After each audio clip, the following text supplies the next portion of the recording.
Matt Porter, Gadget Man's here. Toffee vodka. Sounds nice. quite pleasant. Yeah, I made some I made some Pilsner. Did you? 1 year, years ago ago now. Or not?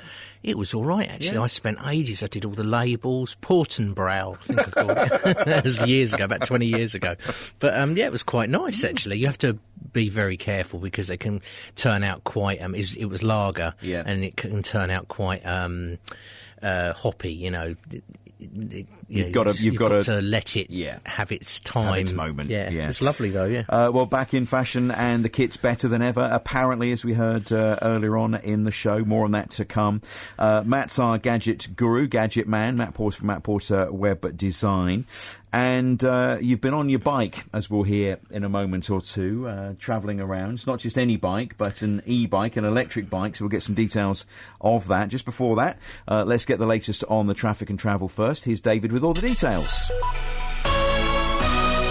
BBC Radio Suffolk Travel. Hi, David. Hello, Mark. Yes, on the A11, there's the major works that continue from Five Ways roundabout to Forest Retail Park, and the works continue to disrupt traffic in both directions at the minute. Berry Road in Malden Hall, roadworks in place also just off the A11, and a great back lane in Debenham, in fact. That's closed due to the drainage works at Gracechurch Street. In Bury St Edmunds, Ruffin Road, Comping Way seems to be moving well according to the sensors. No major problems to report elsewhere. On the trains, and there's disruption out of Ipswich still to Liverpool Street because of the obstruction of the line. There was a tree on the line, but it's now been moved. Services can run through, but there is still delays of an hour and alterations expected. That's the latest. BBC Radio Suffolk Travel. Keeping the county moving. BBC Radio Suffolk. Our lyric competition on the way very shortly. A Mark Murphy Ugly Mug up for grabs. But not only that, also a pair of tickets to the first game of the season at Portman Road. It's Town versus Fulham on Saturday the 9th of August. So Ipswich Town tickets and a Mark Murphy Ugly Mug up for grabs any moment now. But you've been trialling out bikes, haven't you? Yes. Modern electronic bikes, e-bikes. That's right. This is the second electric bike that I've been trying. The first one was from a shop in Leiston, which was a Dutch branded bike, which is called a Step Through, which is quite a sort of a traditional Dutch type style bike. The one that I was trying for the last week was from Mercedes, which was the Smart e-bike. As in like the smart cars? Exactly. Okay. Same brand. Yep. The whole bike is branded to be smart. Very striking. Purpose-built for being an e-bike, so it's not where they've taken a standard frame and plonked a battery on it. It's specialist, specifically for electric bike. It was what's called assist or pedal assist, pedelec as they called it, which means that it will only assist you with its motor if you pedal. However, you don't have to pedal quite as hard as you would on a normal bike. So if you're trying to get up a hill, you simply just go through the motions, really. You still have to apply some effort, and you can get quite hot and bothered if you're not careful. The laws in the UK regarding electric bikes actually restrict them to the motor only allowing them to, I think it's 15 miles an hour. They'll only give you assistance up until that point. Because the bike's quite heavy, and it is very heavy, you don't notice it when you're riding it because it's assisted.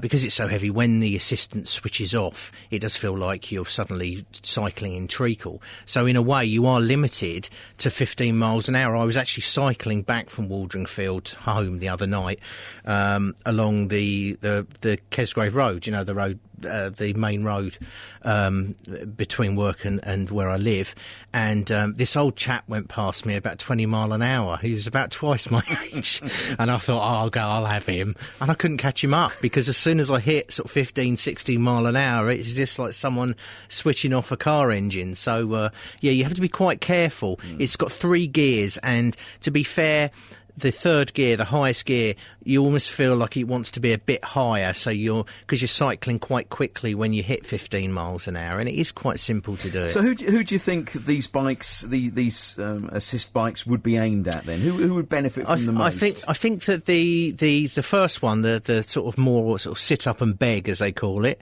would appeal to most cyclists, probably for an older age group, really. And I think some mobility shops are actually selling electric bikes. It's where, you know, haven't got quite as much energy as you used to have. This particular smart bike is not really designed for somebody. You know, it's real mountain bike style. It's not necessarily a super duper comfortable way to sit. The seat's quite narrow. So we're not going to see loads of these on the road then, you don't think? These particular brand has been going for sort of 2 or 3 years now. It's not been selling massively, but it's a specialist product, and it's expensive. You know, electric bikes, the very cheapest electric bike really of any decency is going to be about £1,000.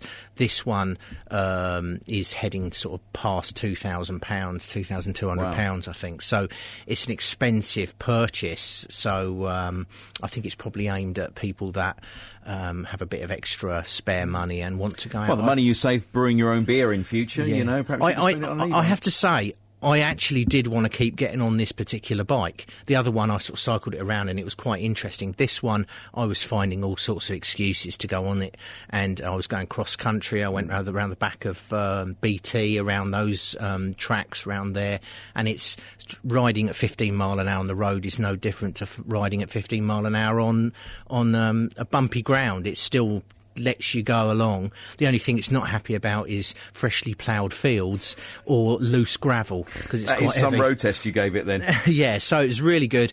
It's got disc brakes on it as well, hydraulic disc brakes. I was going down Valley Road very quickly, 15 miles an hour, and then realised there was a bramble in front of me, and I stuck the brakes on, which I did automatically, and I found actually I was on the front wheel for a couple of seconds, and the drivers coming in the opposite direction sort of had their mouths wide open as I looked like I was about to go over the handlebars. So yeah, it's great. It was really, really lovely. If I had the extra money, I'd probably have one, just purely because it was such great fun. Yeah.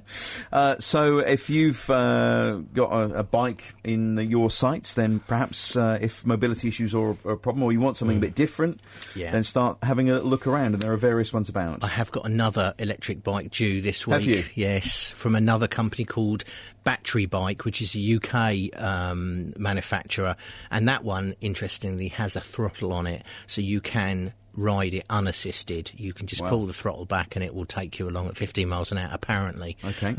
But that should be due in the next few days. Watch the brakes on that one, won't you? Yeah, I will. Matt, thank you very much. If you have anything to add to what Matt's been saying today about electric bikes, perhaps you've got one, because there are a few around. There are, yeah. And tell us how much it cost, what it's like. Love to hear from you. 01473 212121. And we'll see you, sir, next week. Yes, at the same sort of time. That's Matt Porter from Matt Porter Web Design in Waldringfield, testing out the smart e-bike for us this week.